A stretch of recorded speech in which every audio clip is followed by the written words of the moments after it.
สวัสดีครับမင်္ဂလာပါခင်ဗျာကျွန်တော်နဲ့တူထိုင်းစကားတင်ငါလောဒီဆက်ရှင်မှာကြိုးစားပါလေပတ်စံကိုတန်ပတ်စံကိုတန်ကားကိုရတ်ကားကိုလွတ်ငါးဒီကို6ငါးဒီ6ခေါ်ဒီ react ခေါ်ဒီ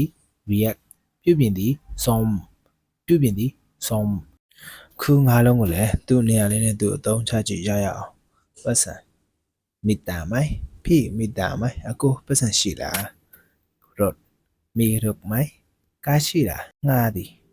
6ဖုန်းจะไปเช่ารถကျွန်တော်ကားသွားငှားမယ်ခေါ်သည် react ใครဘယ်သူကိုခေါ်တာလဲ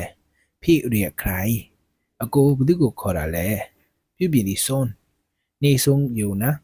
ใช้ไม่ได้ဒါပြင်နေတယ်သုံးလို့မရဘူးခုဗီဒီယိုလေးကလည်းလူချင်းမင်းတို့တွဲထောက်ကူဖြစ်တယ်ဆိုရင်ကျွန်တော် comment မှာ yes လို့မှန်ခဲ့ပေးပါဦးအရန်စာတွေကိုလည်းမမေ့ပါနဲ့ဟုတ်နော်တခုသိချင်တယ်ဆိုရင် comment မှာမှန်ခဲ့ပါကျွန်တော်အားရနဲ့ဖြည့်ပေးသွားပါမယ် thank you see you the next video